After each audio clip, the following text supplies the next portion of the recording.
Coming up on this episode of Nintendo Cartridge Society, we have the prerequisites for Switch 101. It's dangerous to go alone, so the Nintendo Cartridge Society goes with you.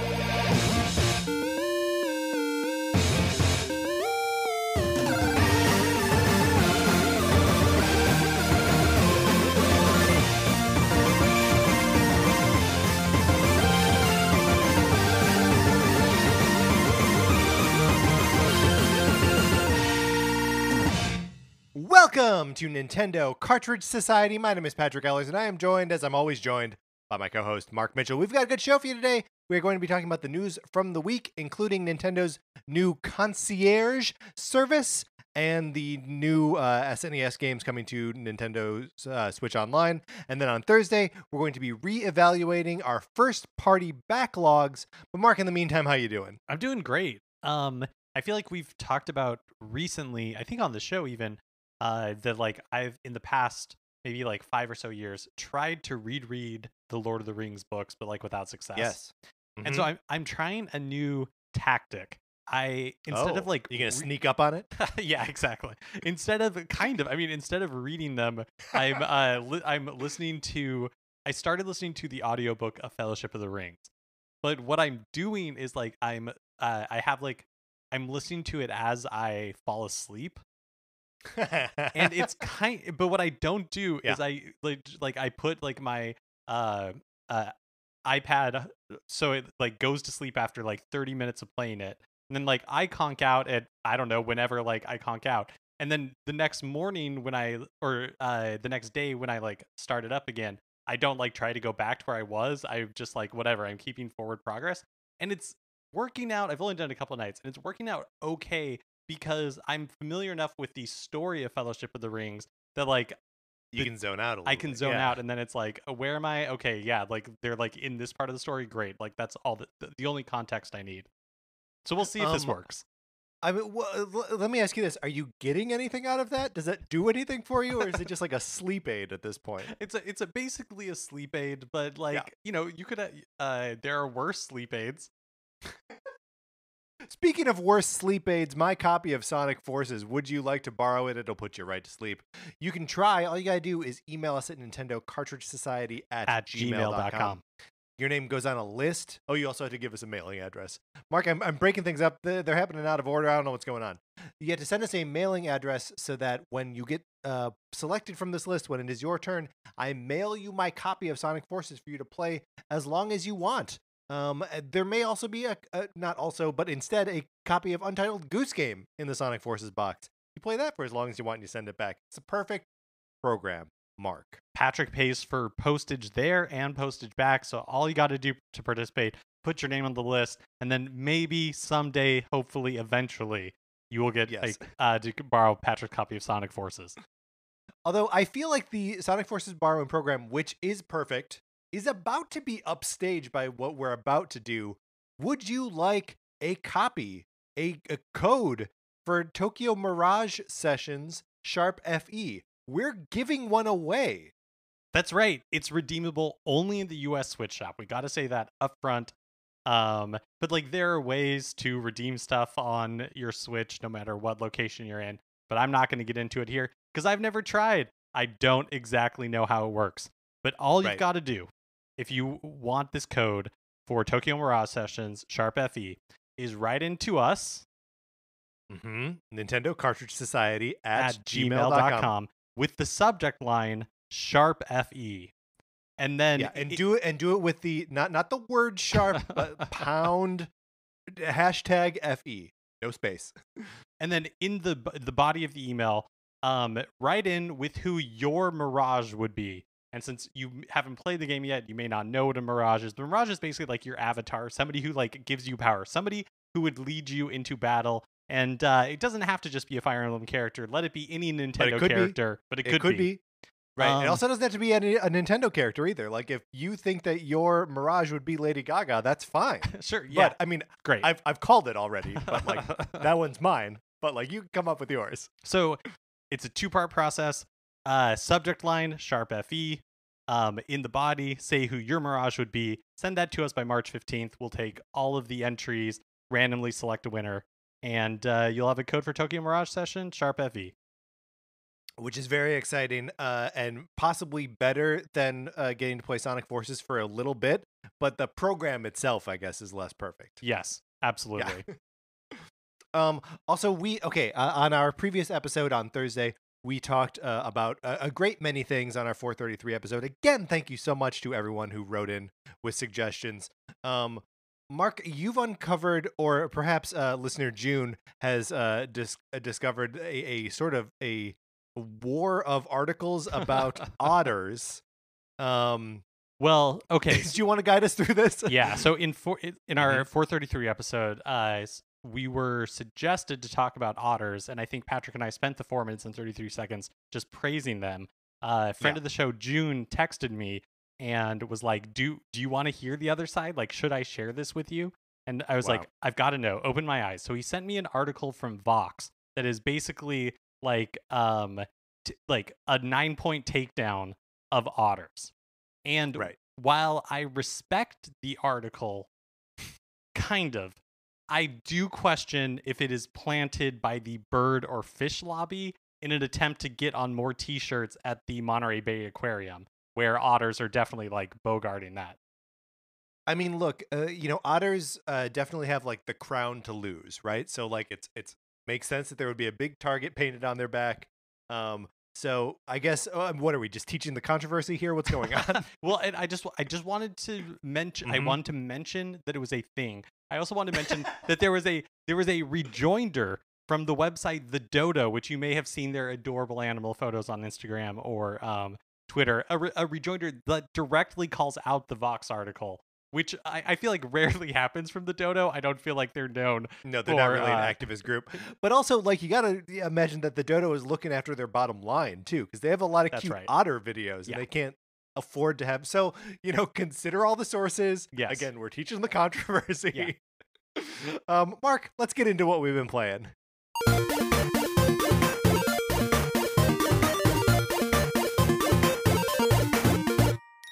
It has, of course, been the weekend of Super Mario 3D World and Bowser's Fury. Mark, I spent a ton of time playing both of these games this weekend. When we talk about them now, I would like to separate them clearly into distinct packages, one being Super Mario 3D World and the other being Bowser's Fury.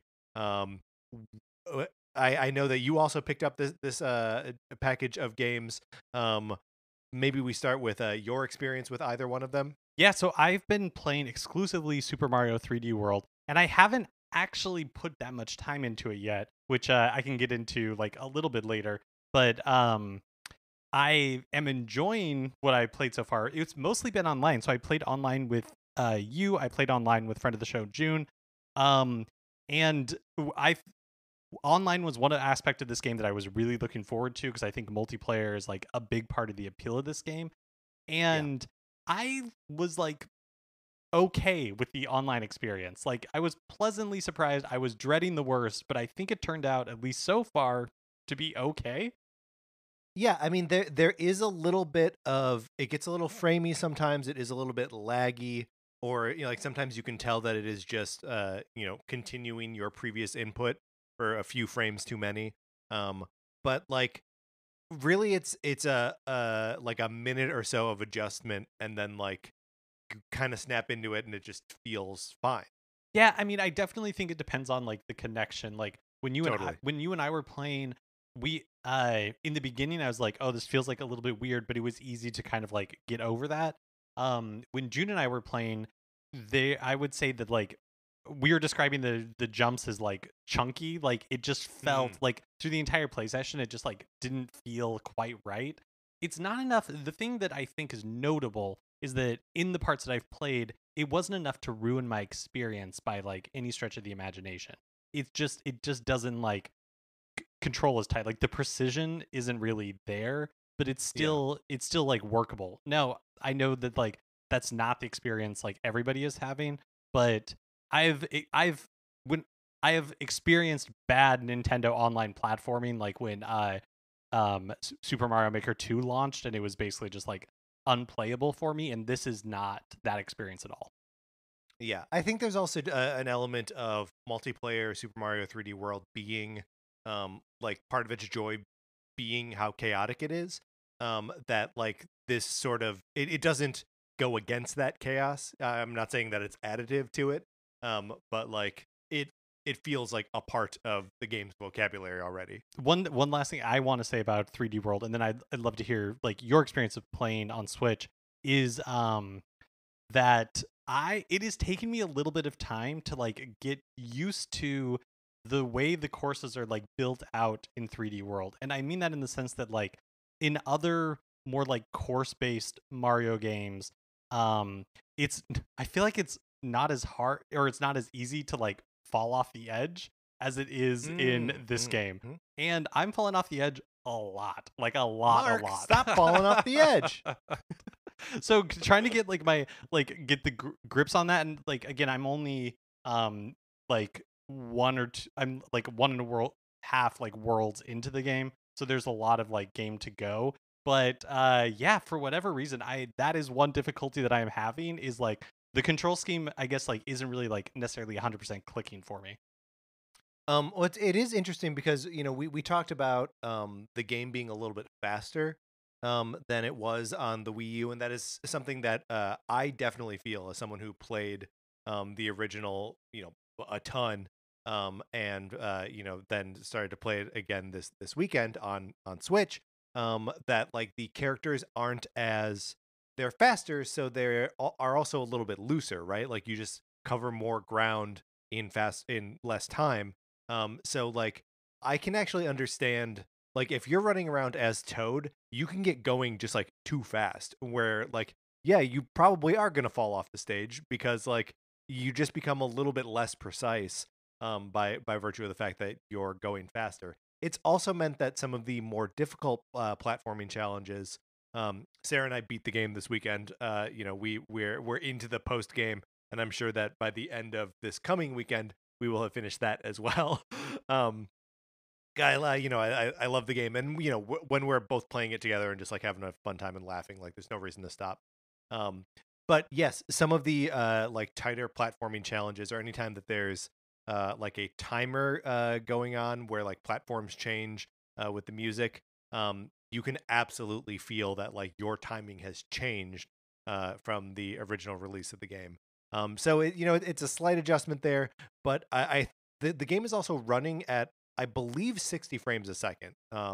The frame rate on the Switch version is higher than the Wii U version, which I can feel, like I can see it, and like it feels like a different, more fluid experience, possibly aided by the fact that it is also faster.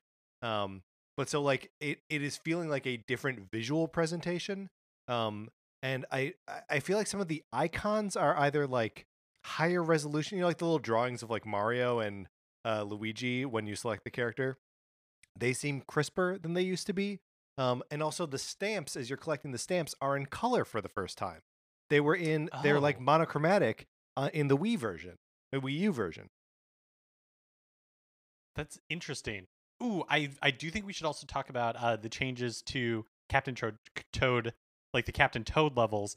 And yeah, by changes remarkable. I mean, yeah, mostly the fact that now you can play them in multiplayer, which of course means that you can't have like multiple Toad running around. And so what they have are like the other members, presumably, I guess I've only seen two of like the treasure of the Toad Brigade.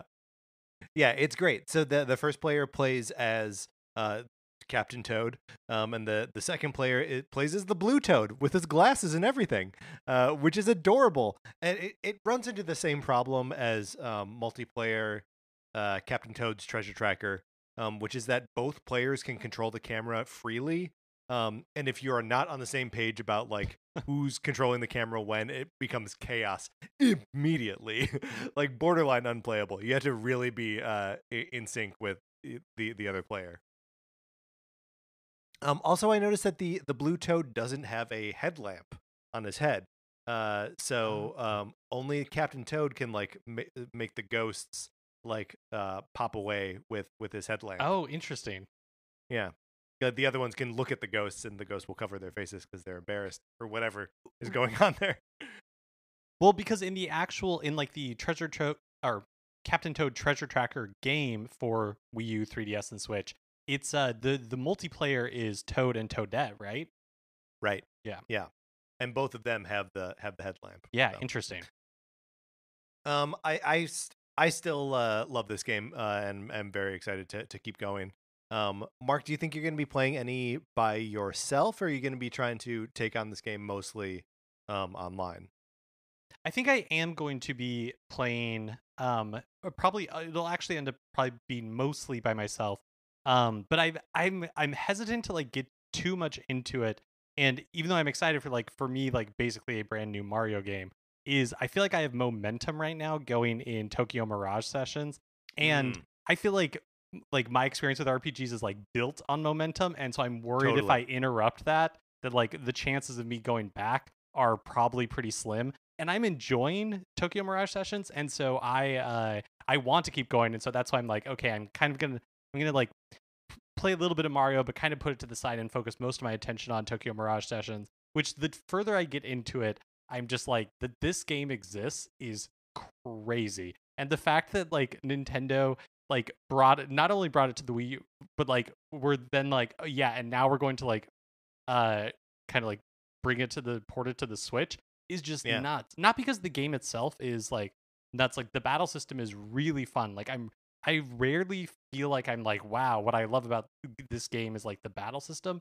But I really like the battle system, like the sessions where you're like making combos and the way that you earn skills and like the way that you earn new weapons and stuff. Like I'm really, really into.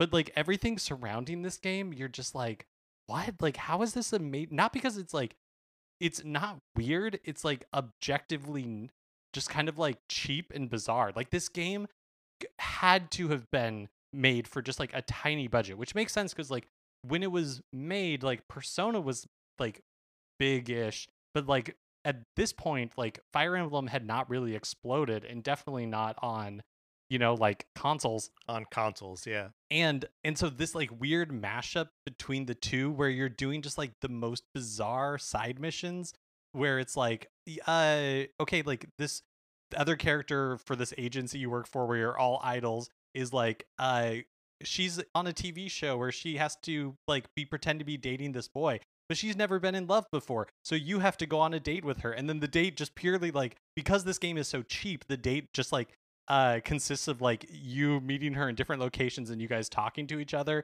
and then it's like, wow, now I understand what it's like for a teen to be in love.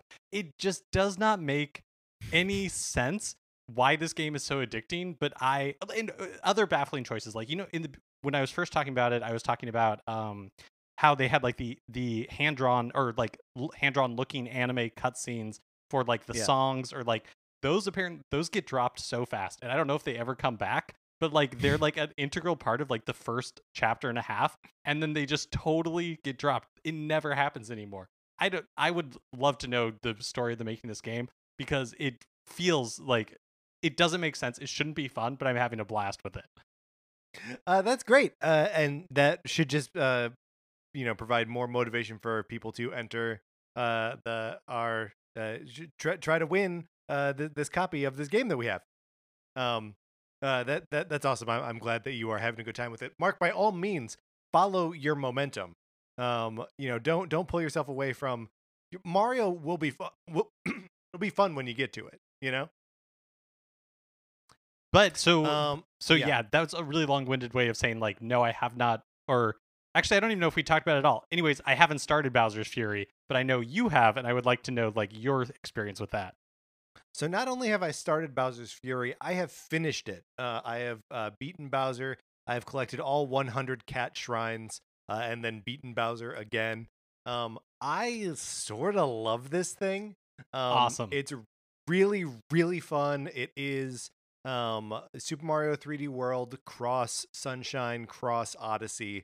It is clear that they are using a lot of like Odyssey's assets. The map it functions exactly the same way a Super Mario Odyssey map functions. A lot of what you can do with Bowser Jr. is like having a second player in the Cappy role. And so like there's just and the whole thing is just it takes place over one Lake Lapcat, right, with all these little islands, and some of them are covered in sludge. And you get rid of the sludge by restoring shines to the lighthouses on the individual islands. And every couple minutes, Bowser busts out of the muck and terrorizes you. You can either wait him out. You can collect a shine. When you collect a shine, then like the lighthouse shines light in his face and he goes away for a while. Or you can, in certain scenarios, grab the Giga Cat Bell and become a giant cat and do kaiju battle with him. Which it's simplistic combat when when you're both huge. But the fact that you are still in the same space, like it is. I love this area of Lake Lapcat. And so like something that you were climbing before, that was like the whole level was just you trying to get to the top and like hit a thing, now becomes cover that you can hide behind. Because, you're enormous, so you're like hiding behind mountains and stuff. Yeah, I just really love this thing. And the further you get into it, the more the kind of like interconnected systems like reveal themselves to you, and like the more like fun it is to explore like all the hidden little areas. I just really love it. It's a shame. I don't actually know if I think it's a shame that it's like a pretty short experience. You can 100% it in like maybe 6 or 7 hours.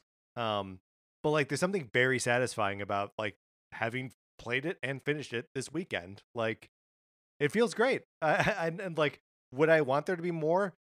Maybe. I also enjoyed the time I had with it. So I don't know. I really, really love it. For people who are picking up the game in the future and are unsure like where to start, now that you've played both, would you recommend that people start with the 3D world experience or start with Bowser's Fury, or it doesn't matter? Like either one is a great place to start.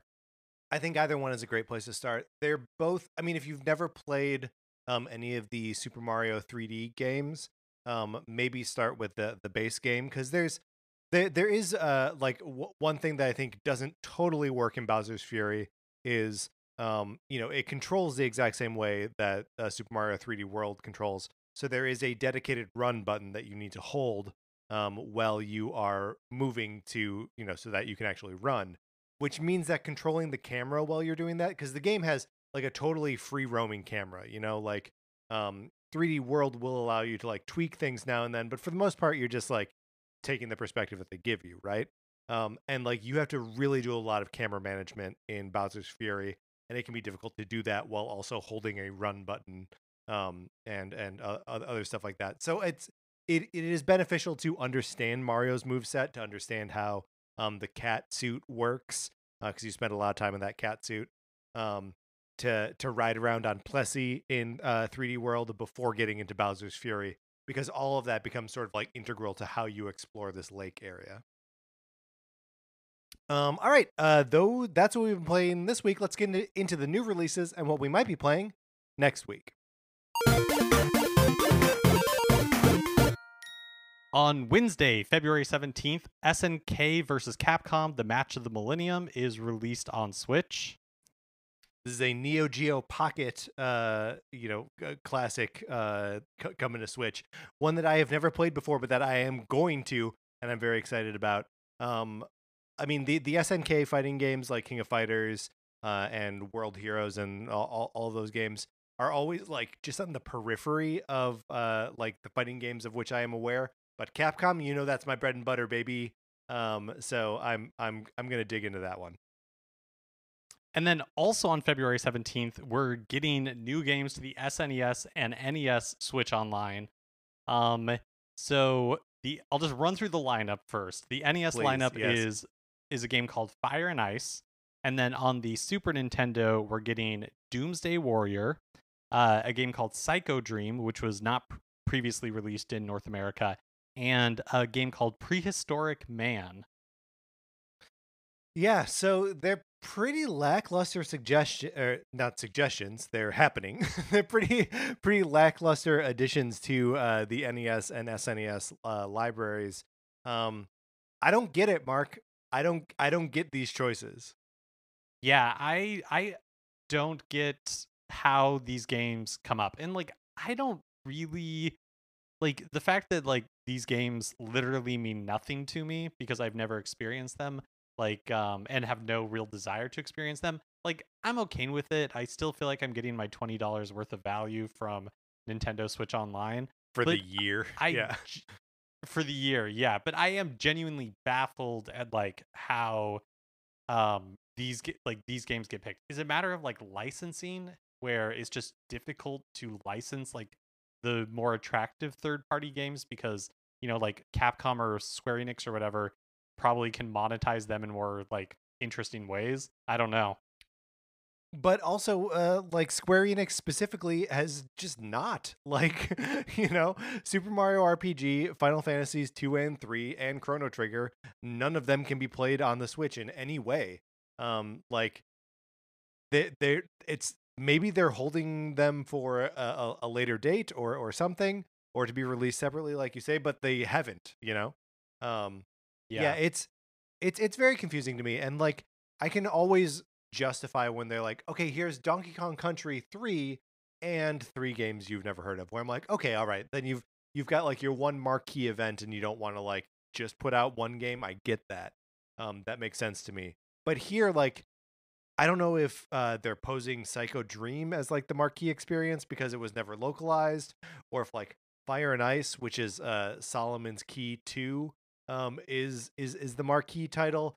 Like they're all pretty low key, crappy games. That I'm just like, I don't know. I don't get it.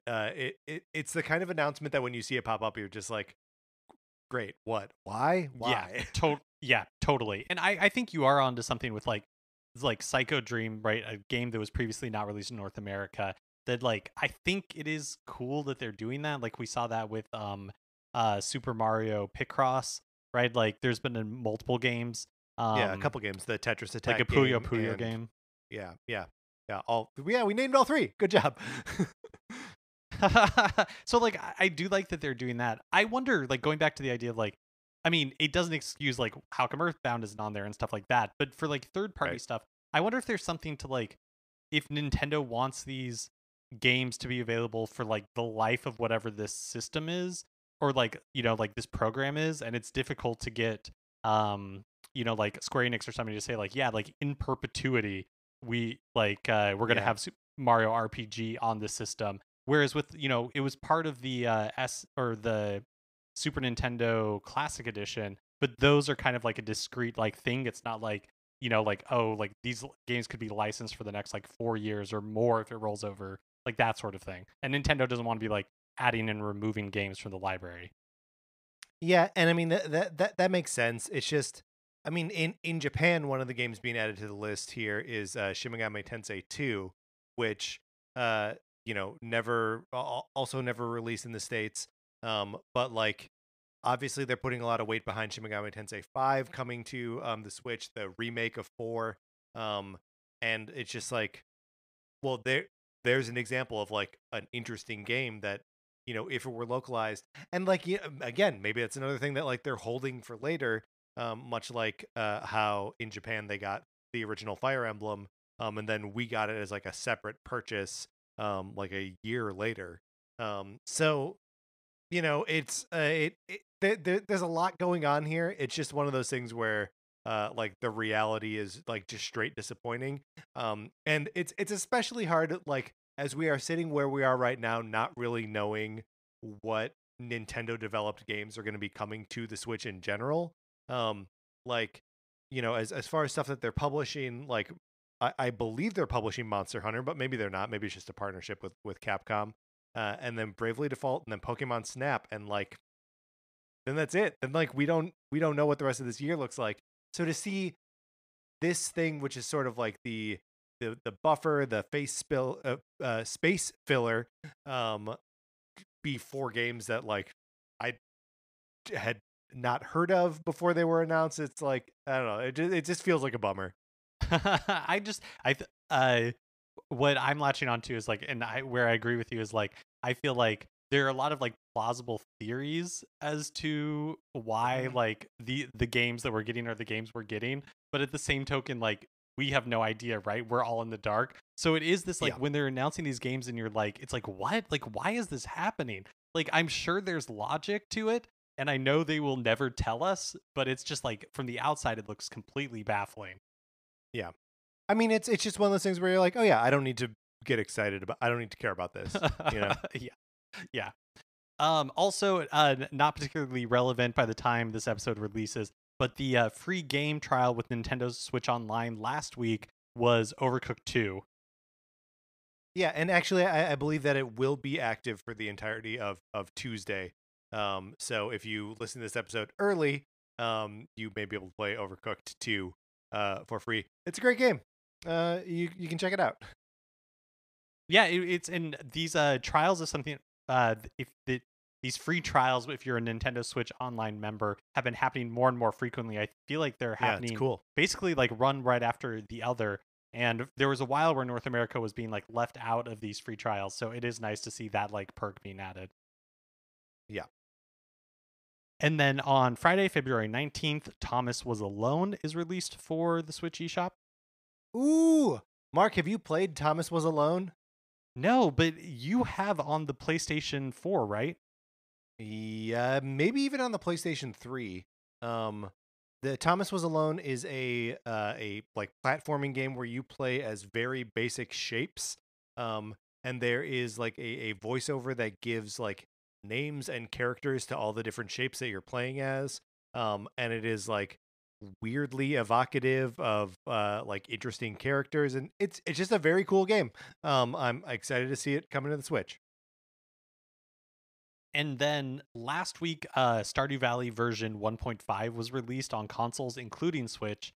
It's a huge update to the game with new content like the addition of local co-op, new farm location that you can start a beach farm now, advanced game options to let you customize more of the experience, an entire new region of the world called Ginger Island, and like a ton more. It's a huge update. I'm kind of feeling like I wish I had the time to start a new farm. Because Wow. I would love to get back into Stardew Valley, but like that game is such like a time suck in the like most fun way possible, but still it is like a life vampire. But that's good though. Like that's what that game is supposed to be, and so it's great that it is supplying you with more content. I didn't mention it in what we've been playing, but you know, I popped into Animal Crossing today to participate in the festival, which is fun and cool and cute, but you know is over today, and then like that's it. So yeah, if Animal Crossing was like, oh yeah, here's a new area and like a new kind of thing that you can do, like yeah, I'd be all about going back in and wasting way more time. All right, so those are the new releases. Let's close this out.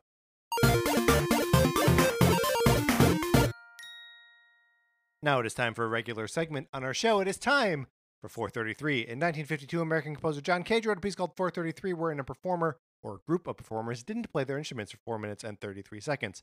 For the purposes of this show, our instruments are talking about Nintendo. So, for the duration of one performance of 433, Mark and I will talk about something not at all Nintendo related, thus fulfilling the contract of the piece. Mark, this feels like coming home, doesn't it? Yes, After it doing definitely a whole does. episode. So today we are taking one of the topics suggested by Alana in our previous episode. Thank you, Alana. We are going to be ranking the canon Skywalkers. So first thing we need to do is establish the canon Skywalkers. Mark, I think there are 6. Okay. I think there are. So Anakin, obviously, right? Anakin's children, Luke and Leia, and then Kylo Ren, Leia's son, and then Rey, because she takes the name, right? And then also, okay, you don't think she's a Skywalker? That's a canon Skywalker. Okay. I don't know. I don't know how I feel about it. And I know that I've had like over a year to process this, but I don't know how I feel. But I guess you're right. I guess like canonically, technically she is. We are being asked to consider Skywalker canon here, Mark. Right. Yeah. Oh, also we should mention we're talking about Star Wars. That's probably apparent, but yeah. It's a foregone conclusion. But and then those are 5, and then the 6th is of course Anakin's mother, Shmi Skywalker. Yeah, that's definitely true. Well, okay, but what about like, so I guess I don't know what Uncle Owen's last name was, but because if was Shmi, did she marry and become a Skywalker? I can't remember this. No, she was a Skywalker before, because because Anakin didn't meet like Owen or Klieg. They're Larses.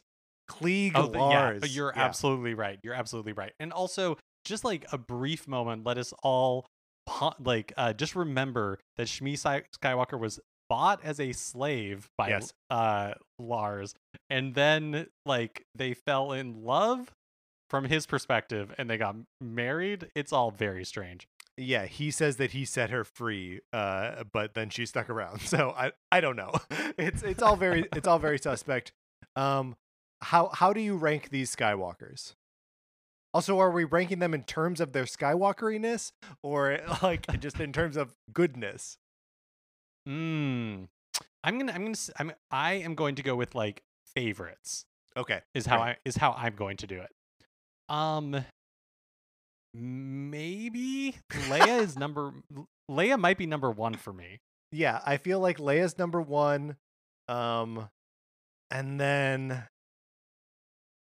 Shmi's at the bottom. I think Shmi's at the bottom because like whatever, who cares? But I also feel like Anakin is probably number 5. Yeah, Anakin. Yes, yeah, I'm fine with that. And I'll just do this is what my list would be. I think it'd be Leia, Luke, Kylo Ren, Rey, Anakin, Shmi. Yeah, I guess we'll never know mine. But no. I feel like we have to. Oh, okay. No, I think I fall the exact same way. Although, like, there are days where I think I would put Kylo Ren above Luke. I love Luke. But sometimes I'm thinking about Adam Driver, and that's okay. Yeah.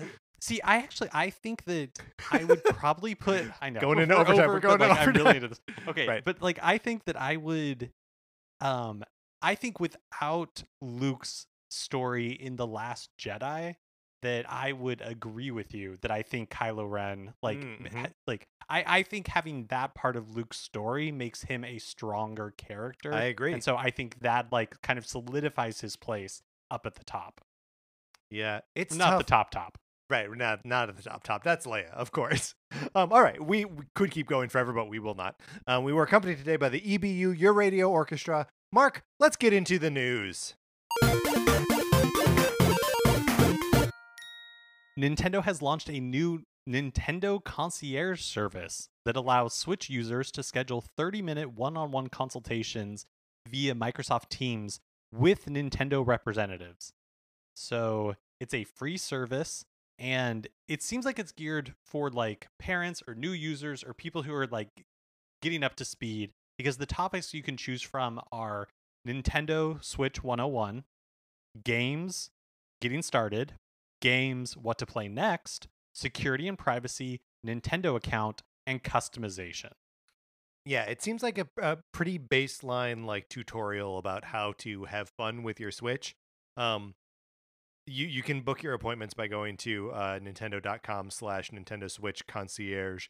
And I don't really know who this is for. This is one of those things where like if you know it exists, then you're probably plugged in enough to like Nintendo news where you could either answer these questions for yourself, what do I play next, or look for other resources online.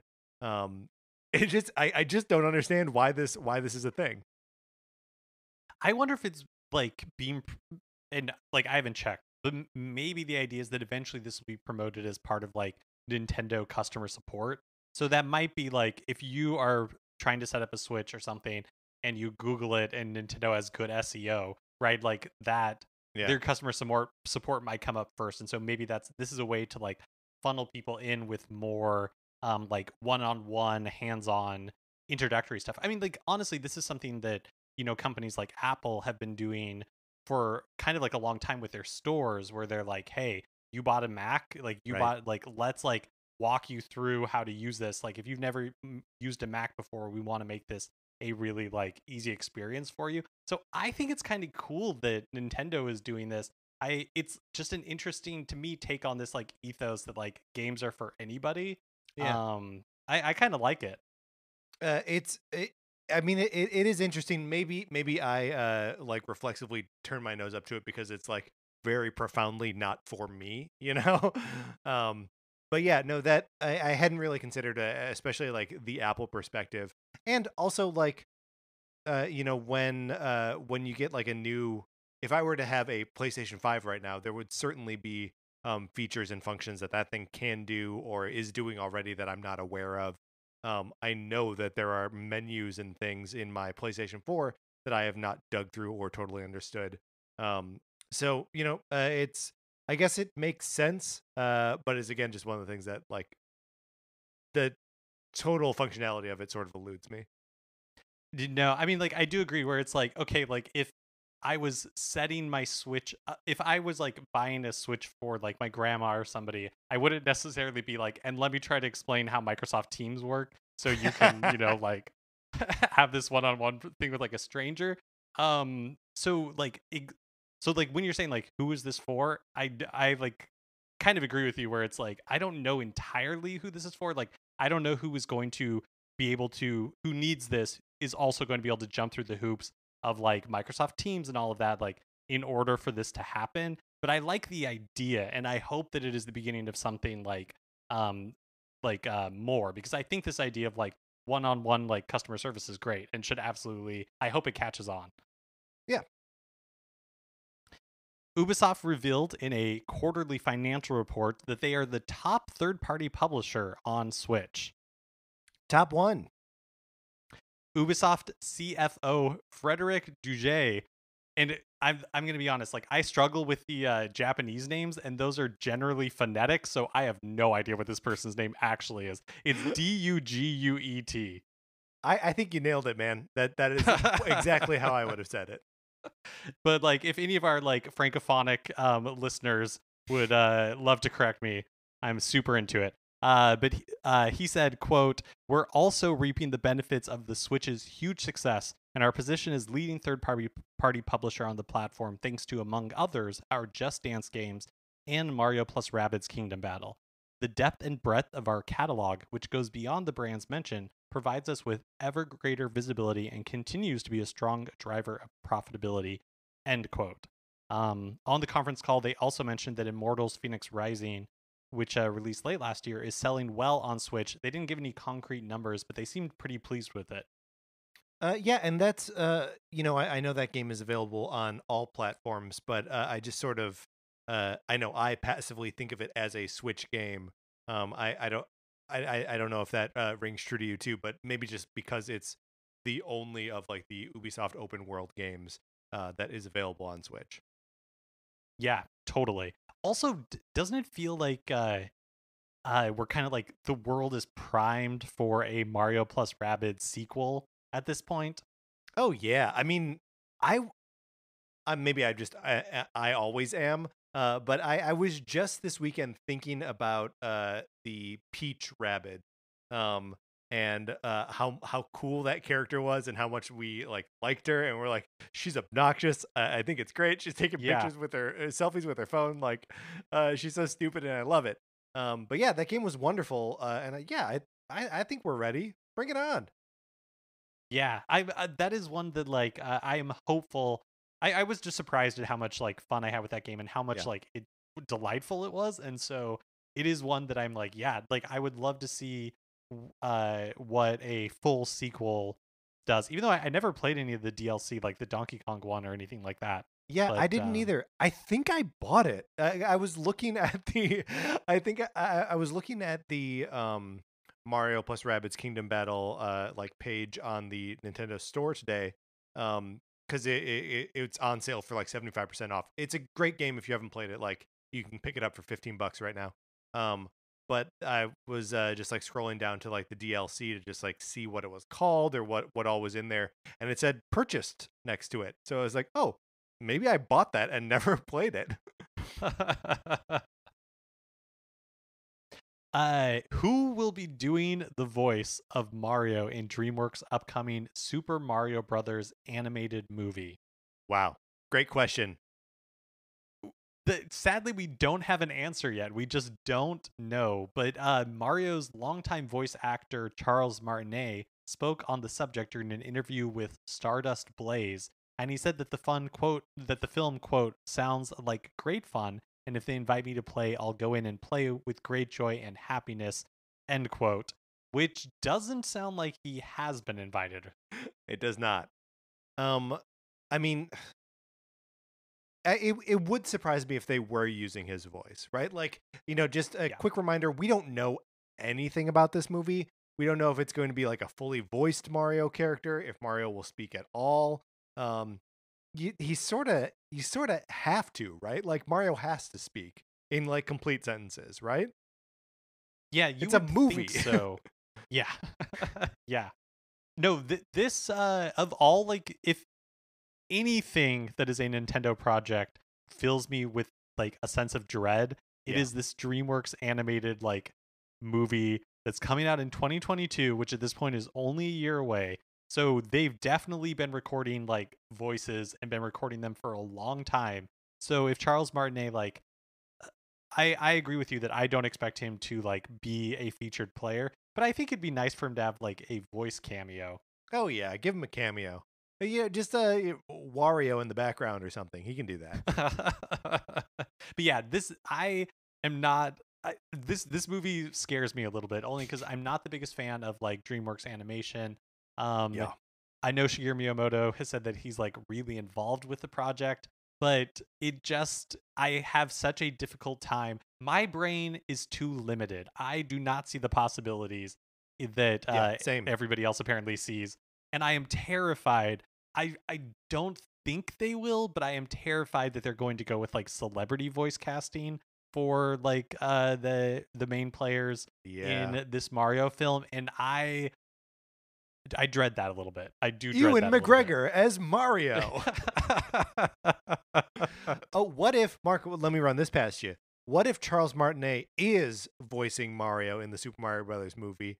And he is scared up, just like everyone else was, about Nintendo finding out that people were leaking about the Zelda series for Netflix or this Star Fox thing at College Humor. And so now no one will say anything about the Super Mario Brothers movie, even if they're they are in it. Yeah, I mean, Charles Martinet he's been doing this for a long time, and so he does not want to get on Nintendo's bad side. So yeah, maybe that's true. That could be true. But then on the same token, you're like, do I like? It's just again, my brain cannot. Would you even want it? Yeah, like my brain just cannot imagine it. Think about that Mario voice, right? The one that you hear for like a split second at a time, going yeah, woo, yeah, and like then make it say sentences and like convey emotion. For a 90-minute movie, like it's impossible. We're discussing an impossible thing. Imagine that Mario like hitting rock bottom, right? Like having like a moment where he has to like a Dark Night of the Soul. Yeah. I just don't know about this. Like, I have faith. I am cautiously. That's actually not true. I was going to say I'm cautiously optimistic. I'm not, but I have faith. I have faith that I can be wrong for sure. Yeah, I think we're probably pessimistic, but open to it being good, right? Yes, I think that's a great way to describe it. On the heels of the ridiculously high sales numbers for the first 3 quarters of Nintendo's fiscal year 2021, Switch remained the best-selling hardware by units sold in the United States in January, according to the NPD Group. So they had like a great last year, and it seems to just be continuing to roll into 2021. The good times are rolling. Sony's PlayStation 5 took in the most money in January, but those systems are like $499 and $399 versus the Switch's $199 and $299. In the Switch, they also mentioned that the Switch's January 2021 sales numbers are also the highest for any hardware since the Wii's January 2010 sales. Yeah, and So, this is just comparing Januaries, which is an odd thing to do, maybe. I don't know. But yeah, the highest January for hardware sales in 11 years, which is huge. It's more Nintendo just mopping up. it'll be interesting to see what happens in March, because in March, I feel like in the US anyways, like Animal Crossing hit big, but it was also it was also during the time when the lockdowns were happening. Yep. And like it was probably like I feel like the most lockdown the US ever was, where like there really genuinely was like this like 6-week period where across the country people were staying at home, things were closed. And so I wonder if like software sales maybe won't be as high for March, but like hardware sales could potentially, I feel like, be higher this year than last year, just because everything got so messed up and like everybody was reacting to what was happening. And Yeah. so like supply lines were disrupted and all that kind of stuff, that I shouldn't be an issue this year. Knock on wood. Yeah, yeah. I mean that'll definitely be interesting to see, and also like as people as people are going back to work, like realizing the benefit of having the Switch as something that you can take with you on your commute, or whatever, setting it apart from your home consoles, and just as like families and couples and whatever, like reach a tipping point of like, okay, we need to have separate Switches now. That like I think that'll start to reach a head as well. We know that the Pokemon Company is planning some celebratory events and products for Pokemon's 25th anniversary, which is this year, but details so far like have been quiet. They previously announced a collaboration with Katy Perry, and last week they also announced a team up for a virtual concert with Post Malone on Saturday, February 27th. It's so weird. It is. It's so interesting to me. Although I guess like I would love to know if like Katy Perry and like Post Malone are Pokemon fans, because those are very like interesting collaborations. Like I'd love to know the conversations that like brought about these collaborations. Yeah, but or if the Pokemon Company is just picking popular names out of a hat, right? Like it could be that too, that they're just like, I don't know, Post Malone. Well, totally, but then like Post Malone and his people have to be like, yes, like Pokemon is like, Yeah, I want to associate myself with it. But also, so like we might be hearing more about the Pokemon Company's 25th anniversary plans relatively soon. In the same announcement for the Post Malone concert, there was the following quote: "More announcements that week from across the franchise." So maybe that last week of February is gearing up to be a big one for Pokemon, and that's around the timing that we usually, or at least in the past few years, have gotten Pokemon announcements. Yeah. Like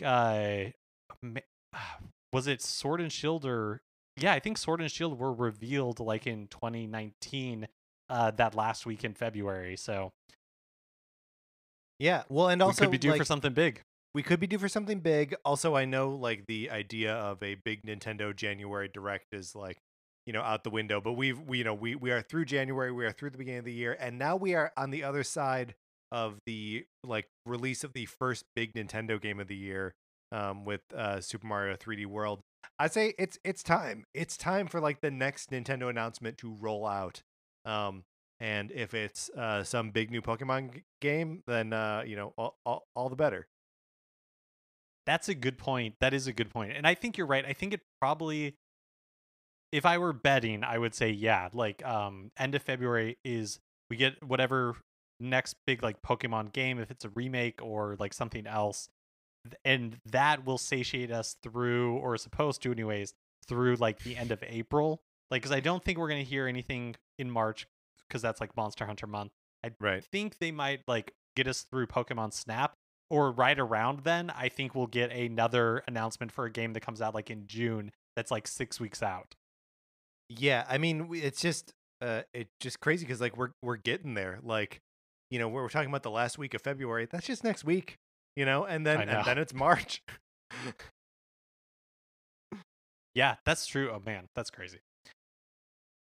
Back in November, as part of the Capcom ransomware leaks, it was rumored that the Phoenix Wright Ace Attorney spin-off series called The Great Ace Attorney would be localized outside of Japan for the first time. Just a reminder that the rumor is that the game wouldn't have Japanese voice support since the characters like are constantly referencing and talking about Sherlock Holmes, which like Sherlock Holmes is all caught up in like some like copyright stuff. So that would all just be avoided. Okay. And so the English text localization would remove references to, so there would be basically like English voice acting, the nixes references of Sherlock Holmes, and then the English text localization would take it out as well. But You the know reason what? I'm bringing this up, Someone who owns like a different detective IP should get in on this and put Matlock in there, put Columbo in there. that would be amazing. I think it is time for like a true Jessica Fletcher game. Yes. Murder She Wrote, Murder She Aced Attorneyed. There we go. But the reason we're bringing this up is because the Taiwan Digital Game Rating Committee recently rated the Great Ace Attorney Chronicles for Switch, along with Tales from the Borderlands, which is the Telltale episodic game that's set in the Borderlands universe, plus a game called Secret Neighbor and SnowRunner. So maybe we are getting the Great Ace Attorney, which is really exciting news for me because I love the original 3 Ace Attorney games, and would love to play like the spin-off for sure. It's really interesting to see these Telltale games sort of like resurfacing here and there. I now no longer remember what happened to Telltale. I can't remember either. Like I was trying to recall who bought like their intellectual property, and it was, do you know who it was? It was Skybound, Robert Kirkman.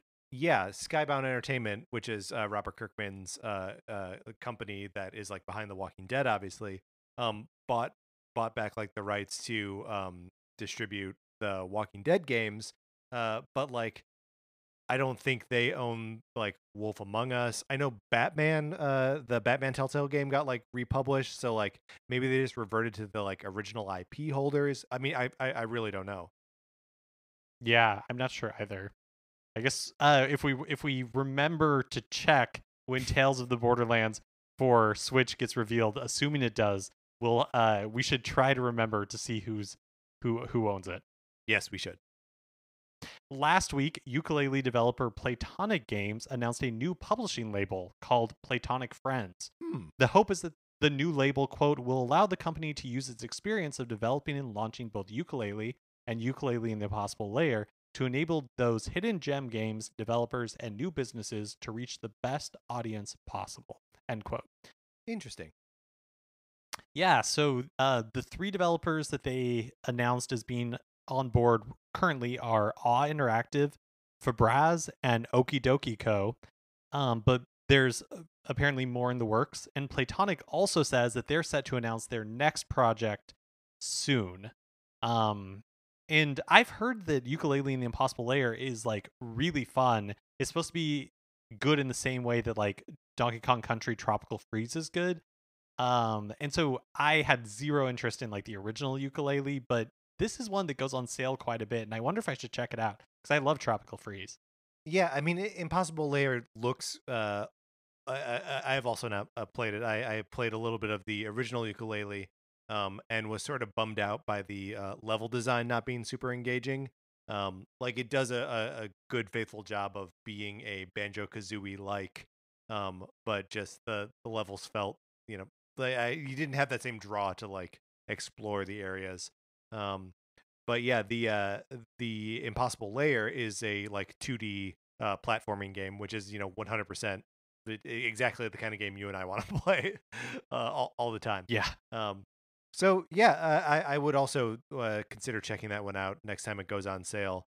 And would be interested in hearing what they have next. I wonder if they're going to stay with those characters or if they're going to branch off into something else. Yeah, I'll be interested to see that as well, because I feel like Yooka-Laylee has turned into like a known entity, Yeah. if nothing else. But I think this whole kind of like trend, if you want to call it a trend that we're seeing, is interesting. Like Yacht Club Games did something similar where they were like an indie developer and who were very successful, and so they like became a publisher, and we saw that with Cyber Shadow just a couple of weeks ago. Yeah, developed by And Machine Head. Yeah. I y- mean, yeah, and I so wonder. Go ahead. I was just gonna say, like, it seems to me, and I guess it will remain to be seen, but that like this is good for the industry because potentially what it does is like these games like Cyber Shadow, who knows what would have happened to it if it wasn't picked up by like Yacht Club Games, and so I think it'll help like give these smaller developers a chance to like stand out if you're lucky enough to be like noticed and able to like partner with these bigger companies. But it's like indies helping indies, and where's that line between indie publisher and Yes. I guess it's like an indie music label where it's like what even does that even mean anymore? That Right. you're just not Capitol Records, you're not Sony. Right. Yeah, and I mean that's kind of what it boils down to is like no, they're just smaller companies than like the big ones, or they're just earlier in their journey of becoming eventually the big ones. You know, like it's so interesting to think of just like the stalwarts that we have in the industry, like the three big first parties, Capcom, Square Enix, and then like Ubisoft, and there are so many, right, that are just enormous, and have been around like forever, right? Like EA has been around for like 40 years. And so that these other companies have, like Platonic and Yacht Club, have only been around for like 8 or 9 years, means that like they're just building up steam, and they're going to become big in their own right or fade away. But like it makes me think of like Devolver Digital is they're just a publisher, right? Like they just find indie games that are being developed by smaller developers, and then like publishing them under a single banner. And it's kind of cool to have something that is both publisher and developer together, where they can sort of share expertise both in terms of development and in terms of publishing. And I don't know if Devolver has that sort of like development side to them as well. Yeah, the other one, and I'm sure there are others that I'm just missing, but the other one that comes to mind is like Adult Swim games, but I feel like Yeah. they're in like the Devolver Digital type. I mean, obviously Adult Swim, is like part of a much broader corporation. But as far as Yeah. like games go, but I think they're in the same like space as Devolver Digital, where I don't think they have development houses. I think they just like shepherd games and publish them. Yeah. Could cult classic game Star Wars: The Republic Commando be coming to Switch? Nintendo Everything reports that update data for the game has been uploaded to Nintendo servers, and it looks to be coming from Aspyr, which is the company behind the recent ports of Jedi Knight, Jedi Knight 2, and Episode 1 Racers. So apparently other Switch titles like Fortnite and Paladins were like leaked in a similar fashion, Mm. but it like I saw this like news piece, but it's like it's not attributed to anyone, so I'm assuming Nintendo Everything found it. But like how do you see what is being uploaded to Nintendo's servers? I would love to know. Yeah. That is a great question. I don't know how you would know that. Do you have experience with Star Wars Republic Commando? No, I never played it, but what I think, but I remember when it came out, and what think is so interesting is that like these licensed like Star Wars games, and I'm sure like it probably happens with other licenses, but like these licensed Star Wars games, which like at the time that they came out, were just kind of like, oh, it's just another like licensed title, but they have this kind of like cult status, and Yeah. because to my mind, the fact that they're like Star Wars games that they're like brought back. Yeah, and it's so interesting that like even though these games are coming back, like Star Wars Episode 1 Racer and like the Jedi Knight games, that like I don't know, there's such like Disney's doing such a thorough job of like pruning the canon right now, that like it's weird that these clearly non-canon, clearly Legends games are like seeing the light of day again, and not in any context where it's like, okay, Star Wars Legends, comma, Jedi Knight. Like they're just back. It's seemingly like there are no cops and people are just doing whatever they want and putting these games back out. No, it really does feel that way. It feels like and it doesn't it can't be possible because like the Star Wars license doesn't seem likely to fall into like the gray market, but it does Right. seem like Aspire is just kind of like doing this like stuff and nobody's noticing because it's like yeah, like what Bionic like Republic Commando is coming back but like at the same time like Lucasfilm Games just had this like big announcement and you know Right. they have like deals with like Ubisoft and like Bethesda, like all this crazy stuff. And then it's like this tiny company that I'd never heard of before these Switch ports is just like out here just like pumping them out left and right. I mean, I would believe that the rights for distribution of some of like this era of Star Wars game is murky enough that like whoever holds like even the remotest ownership of it can put it out and like it could be challenged or whatever, but like it would be a mess untying it. And like, you know, there's the issue with like there are some Star Wars novels that like Disney isn't paying like royalties on. Oh yeah. That and it's not a situation that I totally understand. But like it seems like it's such a knotted mess of licensing rights and just rights in general. That like I could totally see this being something that Disney and Lucasfilm as a whole is not like supporting, but doesn't really have a leg to stand on to stop it. Yeah, I bet you're right. And I think or also just like when we're talking about this, I realized that probably like the original developers of these games, when these remasters come out, like they see nothing from it. Like they Oh yeah, probably no get way. like zero money, right? Yeah, yeah. Interesting. The entertainment industry is horrible.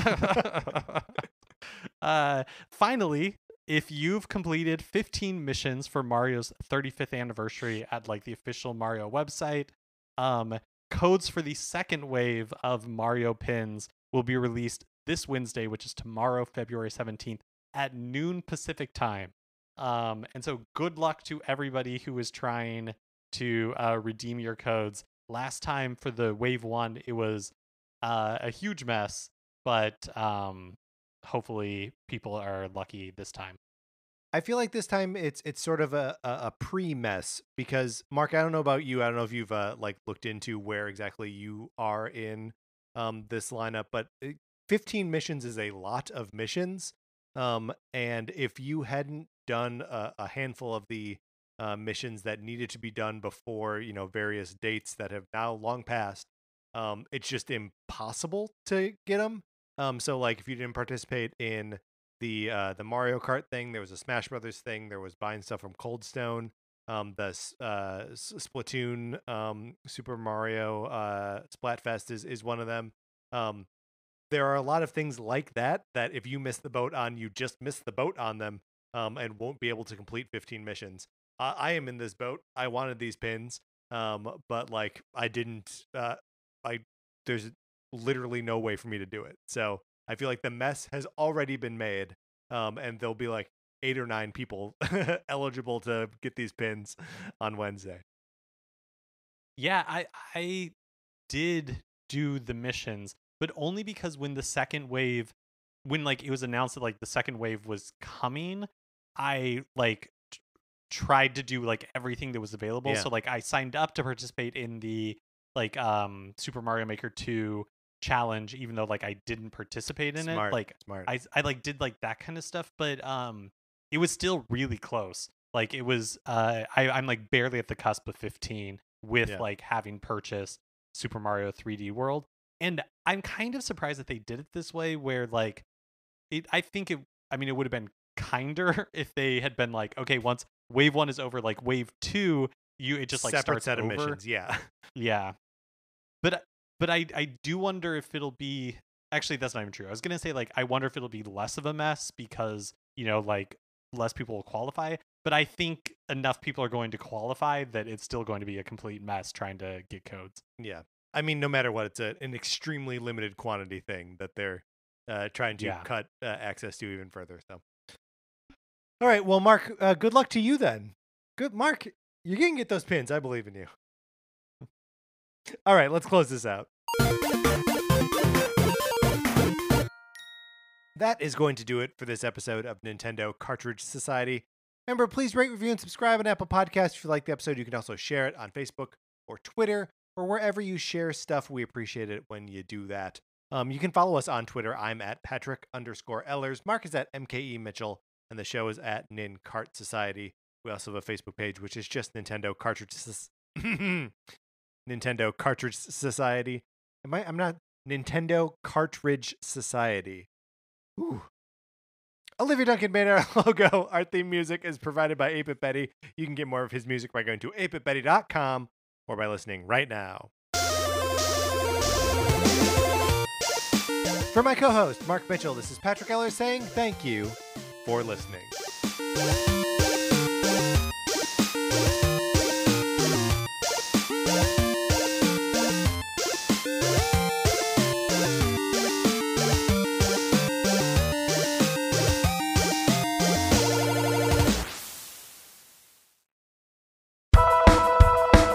My name is Will Hines, and I am a ghostwriter, meaning I write other people's books for them. And I have a podcast called I Will Write Your Book, which are recordings of my meetings with my eccentric clients, such as a woman blocked after one sentence of a children's book about her dogs, a romance novelist who dislikes sex, and a man proud of having sampled everything in his local grocery store.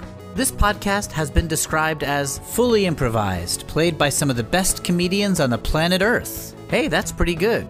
That's I Will Write Your Book on Campfire Media. Campfire.